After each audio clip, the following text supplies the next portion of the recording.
How can you possibly build muscle when you're doing intermittent fasting? There are some wacky myths about intermittent fasting and muscle gain that can cause some serious confusion. In this video, we talk about how intermittent fasting can be combined with muscle gain and give you 3 main tips on how to do it correctly. When you're losing weight with intermittent fasting, you drop so much more than just unwanted body fat. You also drop bodily fluids, visceral fat, and water weight. But what about muscles? Some people claim that it's impossible to build muscle with fasting. However, recent studies may prove them wrong. Research shows that intermittent fasting can be a tool to improve muscle growth if you use it correctly. It's pretty obvious that exercising is the most common way to grow muscle, but there are also some specific chemical processes that play a crucial role in muscle gain and repair. Insulin resistance and human growth hormone are all necessary to gain and maintain muscle. Scientists found that fasting can reduce insulin resistance, which means your body is left with less excess sugar to store as body fat and more energy to supply the muscles. Also, fasting is one of the most effective ways to stimulate human growth hormone, or HGH, naturally. During fasting, the release of growth hormone peaks to make sure you don't lose muscle mass. Furthermore, one study shows that a 24-hour fast can increase HGH production by 2,000% in men and 1,300% in women. All these scientific findings show intermittent fasting may be more efficient for gaining muscle mass during weight loss than traditional diets. Although very different intermittent fasting forms exist, 16/8 fasting is by far the most popular. In fact, this pattern is also known as the lean gains method since it allows you to build muscle mass and lose body fat both at the same time. So even though it's possible to gain muscle while fasting, it's also important to know how to do it correctly for the best results. So we're giving you 3 tips on how to do intermittent fasting for muscle gain. Tip number 1. Eat enough protein. Consuming the appropriate amount and type of protein to maintain and build muscle is super important.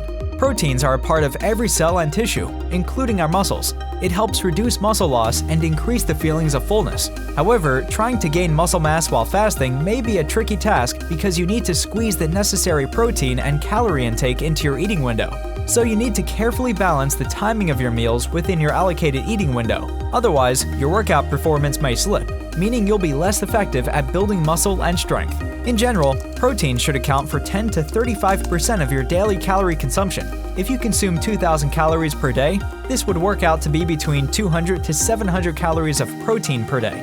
To increase muscle mass in combination with physical activity, it's recommended to eat 1.2 to 1.7 grams of protein per kilogram or 0.5 to 0.8 grams per pound of body weight. Protein can be found in relatively high concentrations in these foods, so save this list for the future. Protein intake from animal sources rather than plant-based sources tends to have better absorption rates. Non-meat eaters, however, may obtain appropriate protein consumption by consuming a range of plant-based sources that provide all essential amino acids.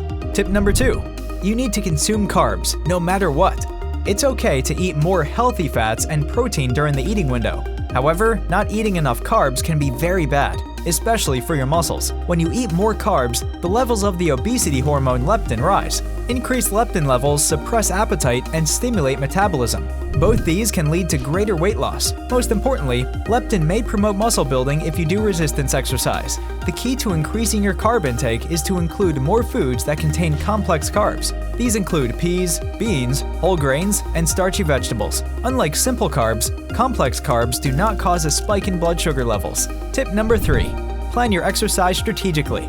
A strategic exercise plan has 3 components: the type of workout, the timing of the workout, and the intensity of the workout. You will have to make changes in all these components if you decide to do intermittent fasting and work out. For example, strength training exercises such as weightlifting require more carbs, while cardio exercises generally require low carbs. So the choice of workout type essentially depends on your nutritional intake.